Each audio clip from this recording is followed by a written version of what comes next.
Morning, students.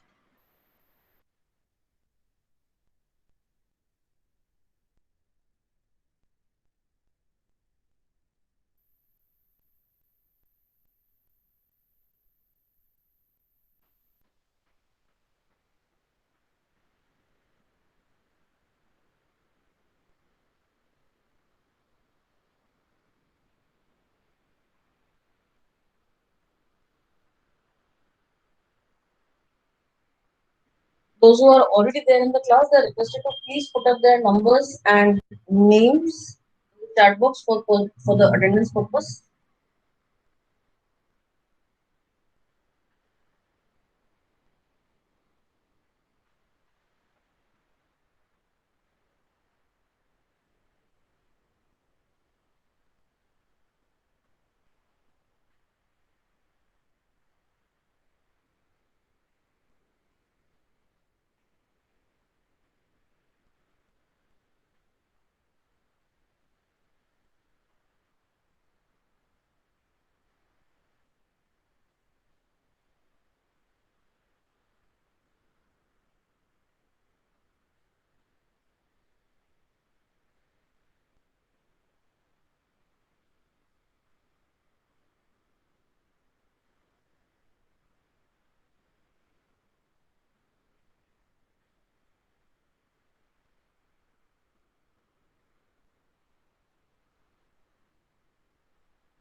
Because I've generally seen in this class that when we are starting a session, we start with a number of 50 or 51, and by the end of the session, new people are 80, 85.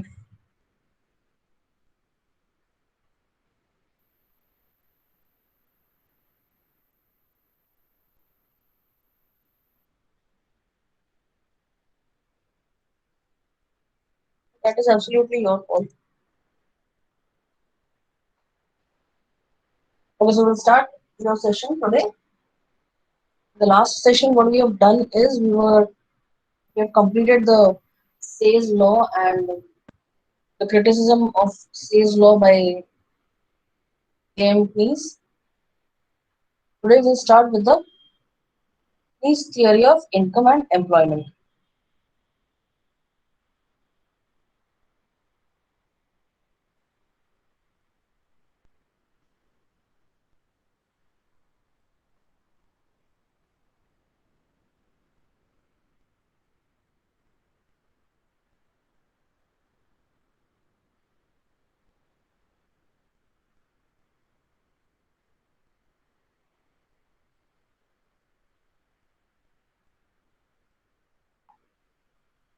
So now this Keynes theory is the determination of equilibrium between the income and employment, and this is something which is entirely focused on the aggregate demand and the aggregate supply.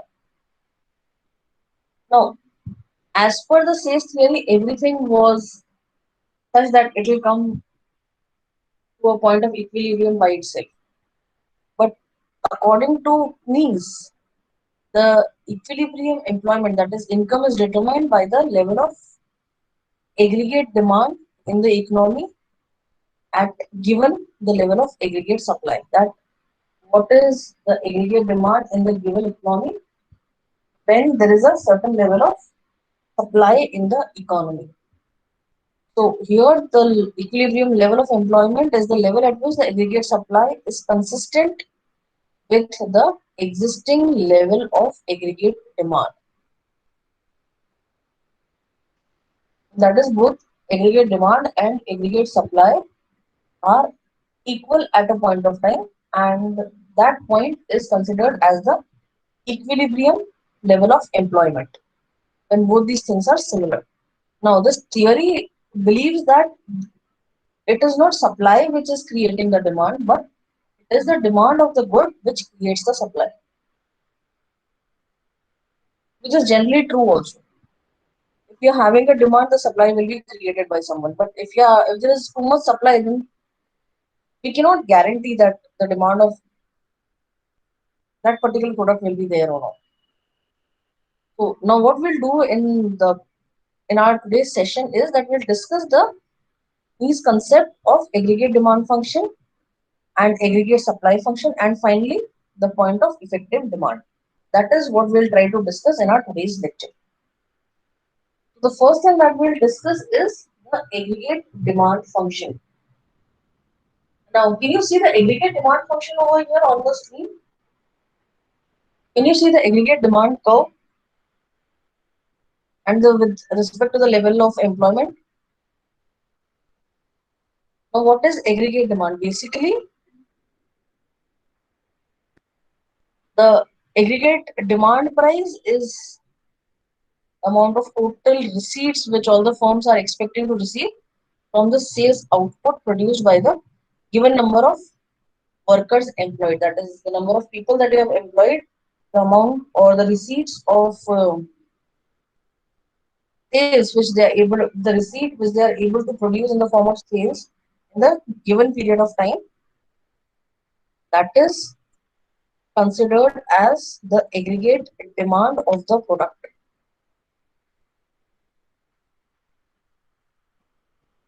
Now, aggregate demand will increase with the increase in the number of people employed, and the curve will rise towards the right hand side. As you can see in the curve itself, that in the very beginning part, the rise is very acute. It is increasing at a very faster pace. Whereas once it has reached the level of D1 and D2, the curve become is getting slower and it's not rising at that particular speed.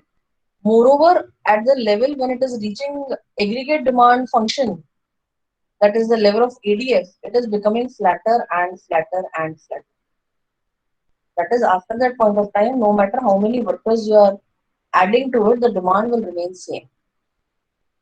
It can be seen that the total expected receipts is D1 L1.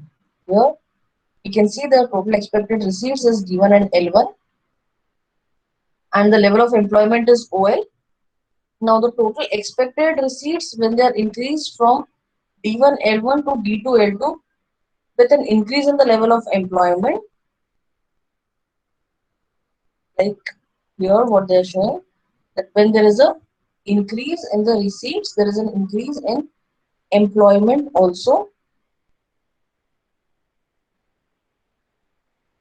The employment is increasing from L1 to L2 and the demand is increasing from D1 to D2. With an increase in demand, there is always an increase in the employment too. The OLF is the full employment level, which is shown over here again. Here you can see LF,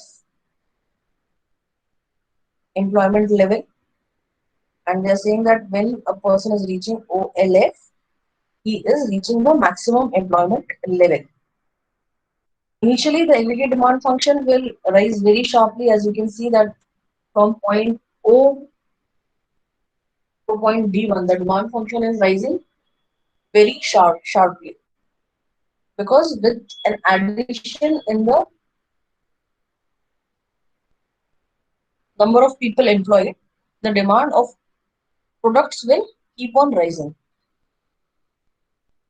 and the expected sales receipts will also keep on increasing. But there is no much increase in employment, income, expenditure, and therefore the producers sales receipts as the economy reaches near the full employment. In between D1 and D2 also, the rise is visible. It's actually, we can see from our naked eyes that there is a acute rise from D1 to D2 also. Because the income is increasing, so the demand of the goods is increasing. As the income is increasing, more and more people are getting employment, so the demand of the good is also increasing.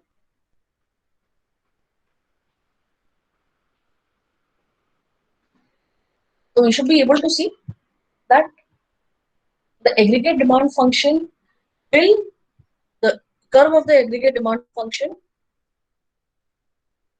will be very elastic, perfectly elastic, as the economy reaches full employment.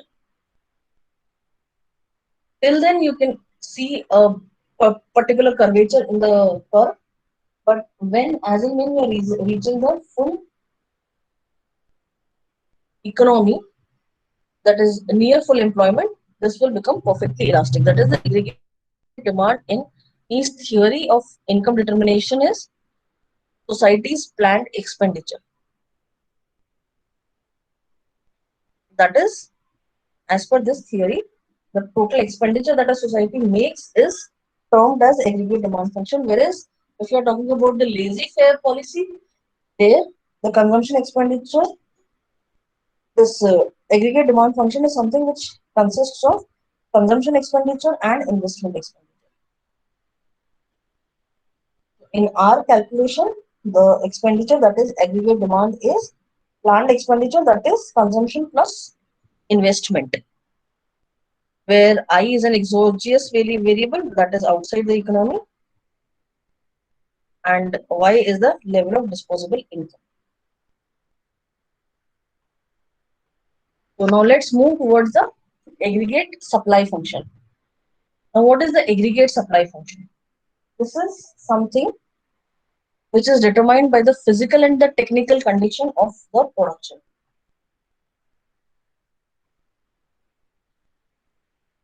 Just a second. Let me check.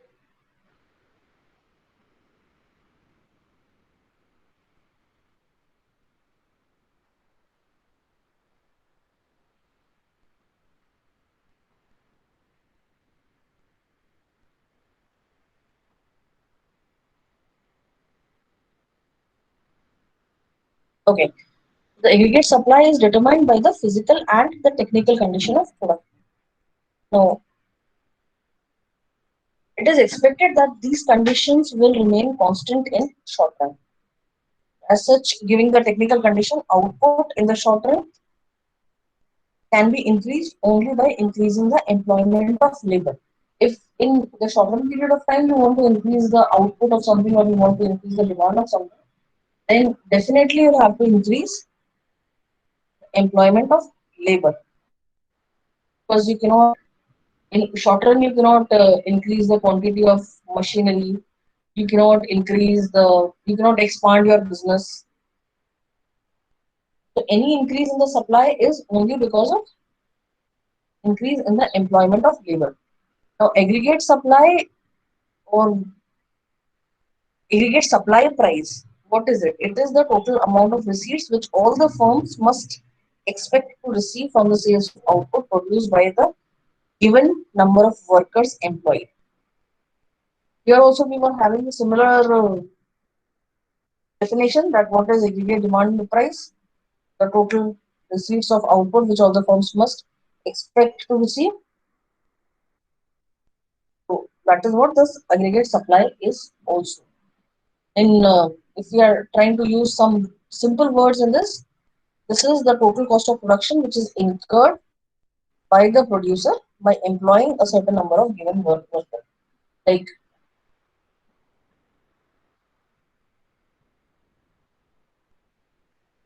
we are expecting that one worker is able to make 100 units.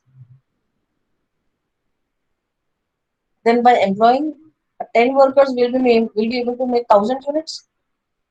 So they're telling us that the aggregate supply price is the total cost of producing those 1,000 units by employing those 10 workers.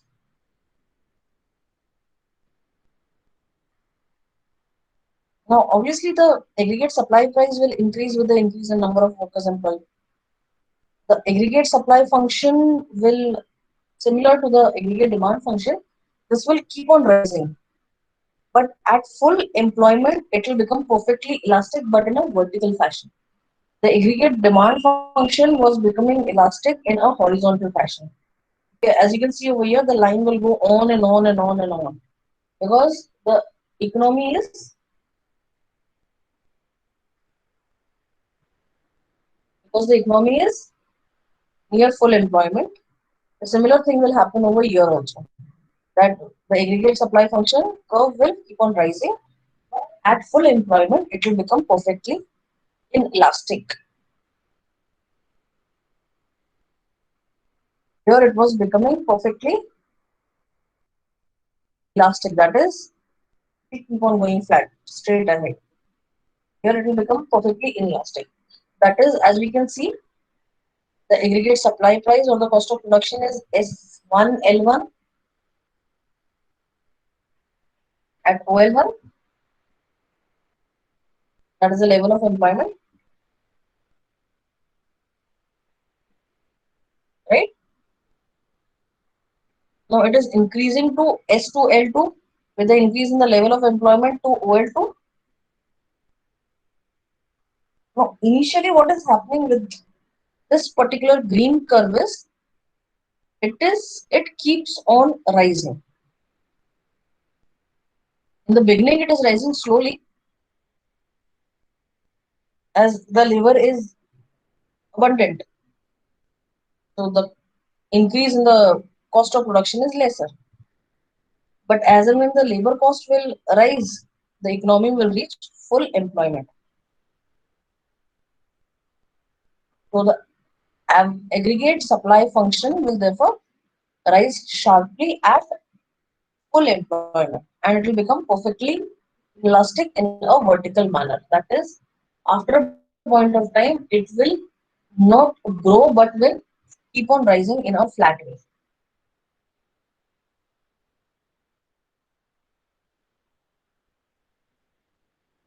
Can you see the straight green line?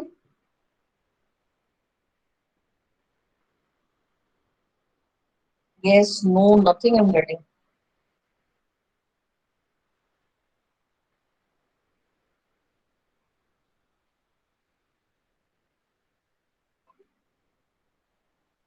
So that is the perfectly inelastic function of the aggregate supply function.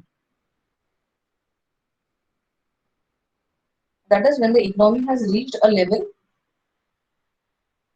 after which it can be termed as full employment. The curve of aggregate supply function will not move any further, but it will become inelastic in a way and will rise sharply. Now, what are the determinants of the equilibrium level of employment? Now, according to Keynes, the equilibrium level of employment in the short run is determined by the level of effective demand. The higher the level of effective demand, the greater would be the level of income and employment, and the lower the level of effective demand, the lower will be the level of income and employment. In the figure in the next page, we are showing that not in the next, yes, the next. The next page, we are showing this graphs of aggregate demand function and aggregate supply function together. As we have already discussed, ADF shows the amount of total receipts which all the firms expect to receive from the sales of output produced by the given number of workers employed, and ASF shows the amount of total receipts which all the firms must expect to receive from the sales of total produced by the given number of workers employed. The only difference in both these definitions is of a word must. Nothing else is different. So the entrepreneur will expand the output as long as there is opportunity to make profit. Now, how can we understand that there's an opportunity to make profit? On this page, we are having both the graphs. That is,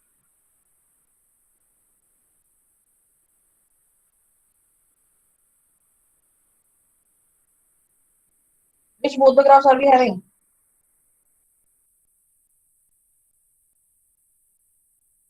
We're having both the graphs, that is of aggregate demand function and aggregate supply function.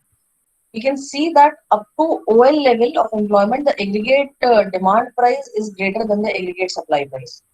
That is here.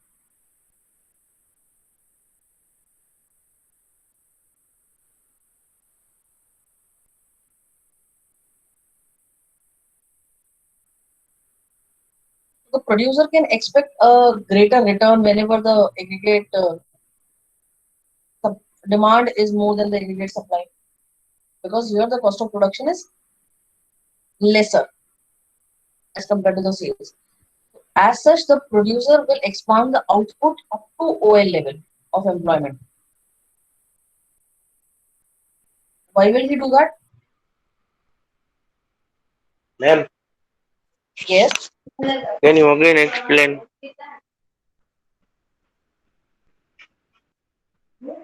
Want me to explain this part again, or No, part of the aggregate supply, the vertical line.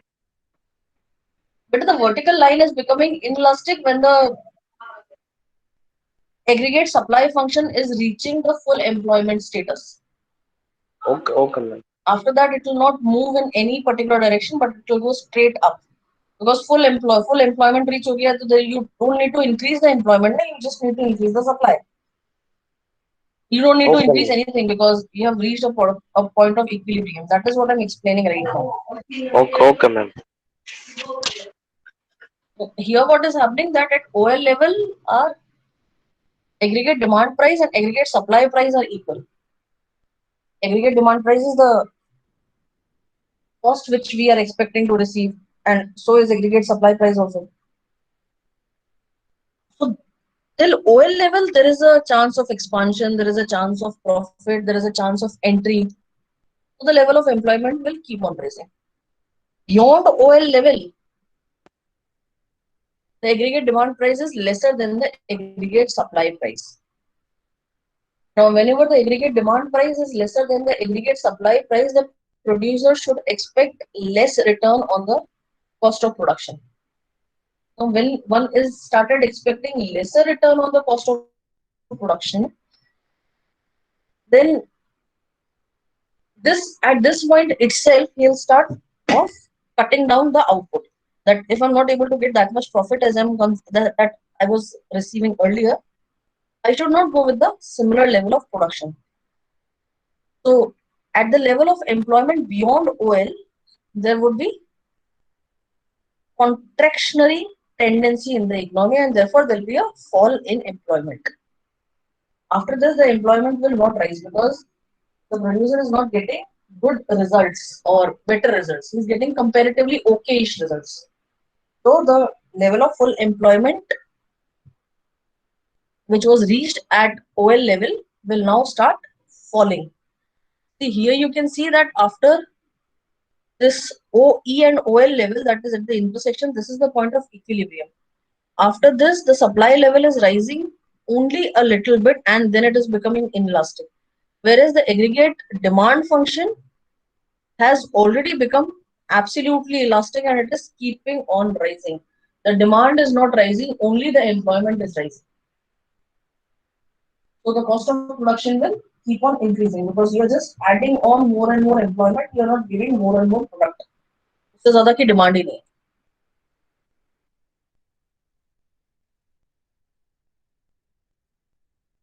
At OL level, the employment aggregate demand price is equal to the aggregate supply price. So there is no tendency towards the economic expansion or contraction. OL is the level of equilibrium for us with respect to employment. So at point E, we can see there is the point E. That is at the intersection point of ASF and ADF. This is the point of effective demand. That is, if you are making something up to this level, you will keep on earning profit. So this represents the level of aggregate demand price that is equal to the aggregate supply price and thus reaches the short run equilibrium position. Moreover, it can also be seen that equilibrium point E is established at less than full employment equilibrium.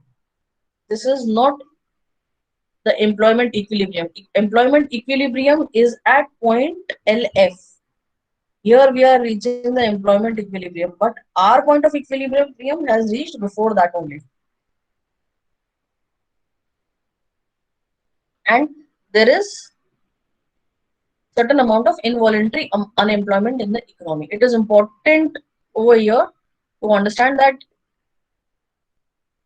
according to Keynes, this unemployment is due to the deficiency of aggregate demand. As the demand of a product is not rising, you cannot do anything in order to increase the employment also. Because the cost of production is now coming more than the sales price. So at full employment level, there exists a gap between the full employment level of aggregate supply price and the corresponding level of aggregate demand price. That is here. At full employment, there is a gap between these two. You can see aggregate supply price is here, aggregate demand price is over here. At full employment, there is a huge gap, but at the level of equilibrium, there is no gap between the two. Is this clear?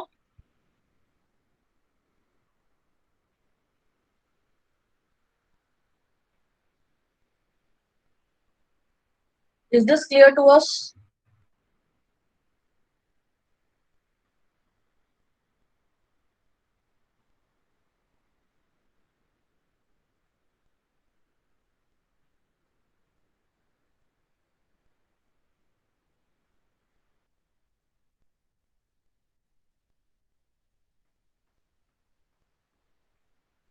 Okay, as we are done with the aggregate supply price, aggregate demand price, and the equilibrium function, let me take you forward to the consumption function. Now, what is the consumption function, or we can say the propensity to consume refers to?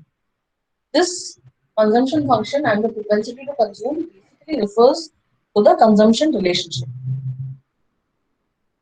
Now, what is this consumption relationship? This is basically a functional relationship between two aggregates, the total consumption and the gross national income. This is the relationship between them. Just give me 2 minutes. I'll be back in a moment.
Okay, so let's continue with the consumption function. Now, what is this consumption function? This is the propensity to consume with reference to the with the reference to the income consumption relationship. Symbolically, this is something which is related, which is represented with consumption is equal to the function of income, where C is equal to Y. C is standing for consumption, F is the functional relationship, and Y is income. So those are consumption function will indicate that there is a functional relationship between C and Y, where consumption is dependent on is the a dependent variable, whereas income is an independent variable. Now this relationship is something which is based on ceteris paribus. Now what is the ceteris paribus? Ceteris paribus is when only one thing will move and everything else will remain constant. We are having this relationship based on the assumption of ceteris paribus, that with consumption that with income only consumption will change, nothing else will change at all. So as such, only income consumption relationship is considered, and all possible influences on consumption are held as constant.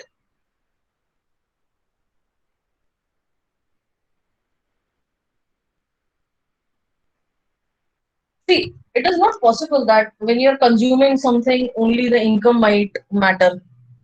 There are n number of other factors also, but as per the Keynes theory, we are taking the assumption that only one particular thing will matter. So in fact, the propensity to consume or the consumption function is a schedule of various amounts of consumption expenditure at different levels of income. Like if a person is making 10,000 rupees, what will he consume? If a person is making 20, what will he consume? If a person is making 30, what will he consume? And so on. So I'll take you to the table which will show you that the consumption is an increasing function along with the income.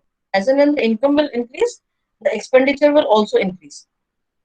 The, so and moreover, when there is no income at all, we cannot say that there is no expenditure. A person needs to eat. So when there is no income at all, even then a person will use some of his savings in order to fulfill his daily needs. खाना सबको खाना पड़ता है, पानी सबको पीना पड़ता है. So when that is to be done and you're not having any income at all, you'll use your savings. So like here we are having a consumption schedule where you can see that when the income is zero, the expenditure is 20 or the consumption is 20. But when the income has increased to 60, the consumption was also increased by 50 and has reached 70. So that is what happens with income and consumption. So when the income is generated in the economy up to a extent of 60 crores, it is not sufficient to meet the entire expenditure of the community. Because then the community's expenditure has reached to 7 crores. And we are still short of 10. Our income is 60 and our consumption is 70. So we'll still have to use 10 out of our saved money.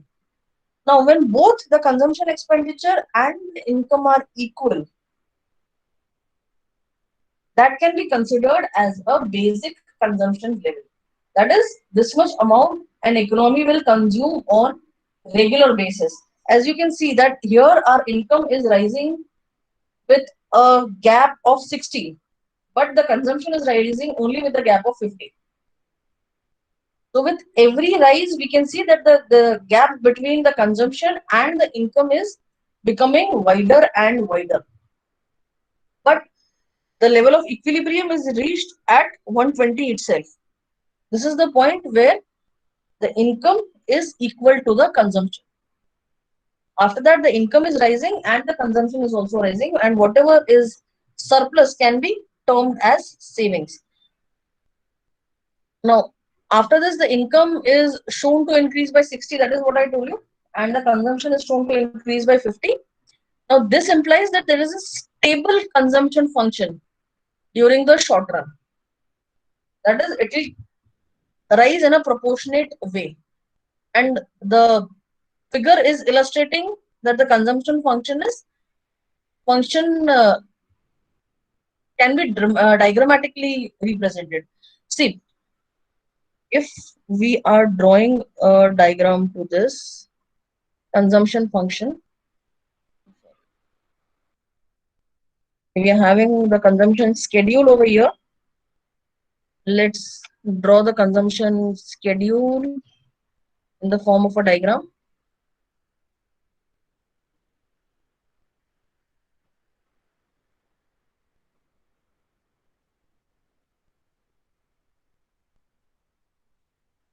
Okay.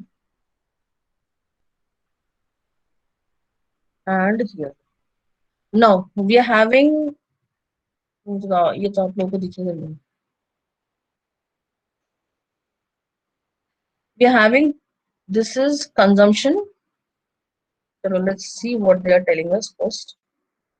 That the figure will illustrate in the diagram, the income is measured horizontally and the consumption is measured vertically. Fine. Here we'll write down the income, and horizontally we'll mention the consumption. Now at zero level income, the consumption was 20, so our consumption will come over here to 20. Now the income has increased to 60, but the consumption has increased by 70. Now the income has again increased to 120, and the consumption has also increased to 120. So now the consumption has increased to 170, and the income has increased to 180. The similar thing will happen next also. You can actually touch all these points and make a curve out of them.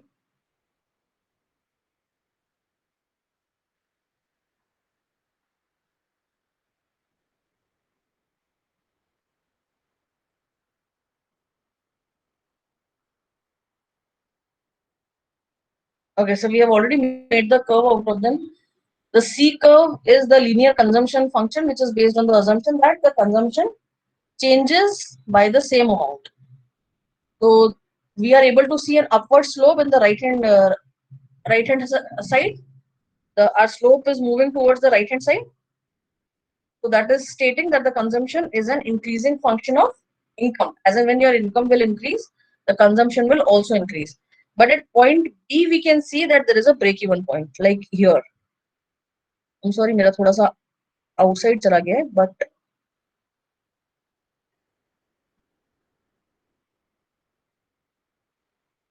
here we are having both at 120. So this can be considered as the break-even point in which the consumption is equal to the total income. Now, when the income is rising from 0 by 1 consumption is rising, then the consumption is also increasing. But the increase in consumption is lesser as compared to income in each and every instance. So the proportion of income which is not consumed is saved. As you can see over here, the lines are going upwards. So this proportion of income which is not consumed is saved because this is not spent at all. And this is because the propensity to kids, just give me a moment. I'll be back in a moment.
Okay, yeah. Thank you for waiting for me.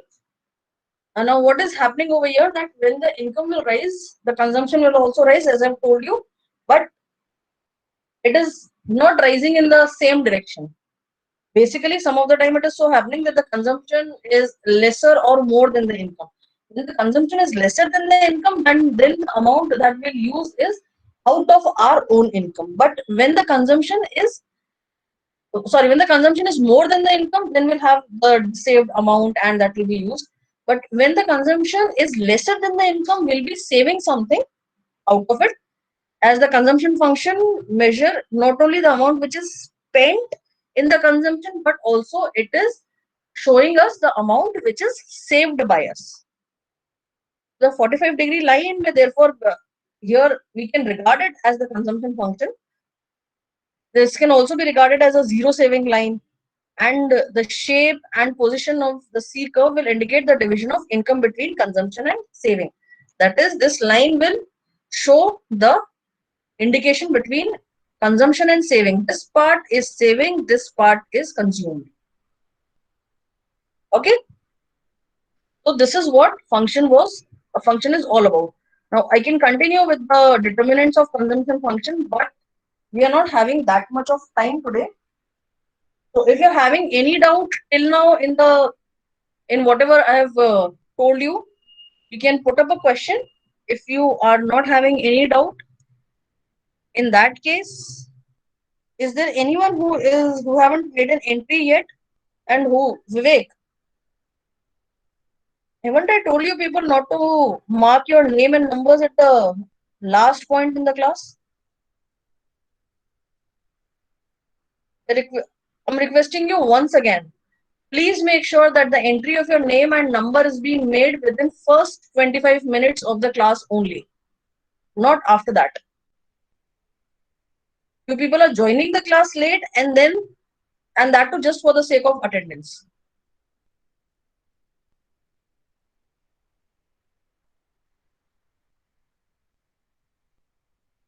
So those who were there in the class from the very beginning, if they're having any doubt regarding the aggregate demand function, aggregate supply function, ये मेरे बोलने के बावजूद भी entry चालू है इनकी.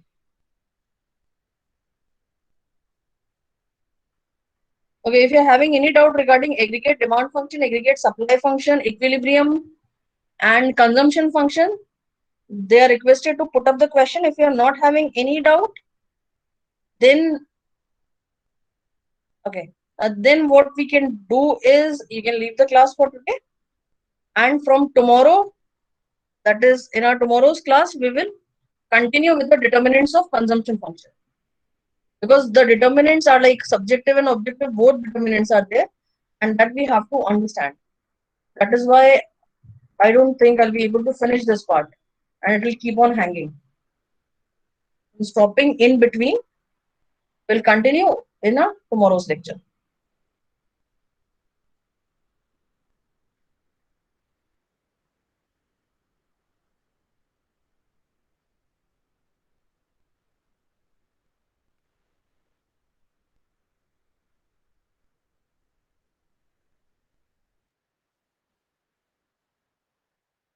Thank you, students. Thank you for attending the class. Keep yourself safe.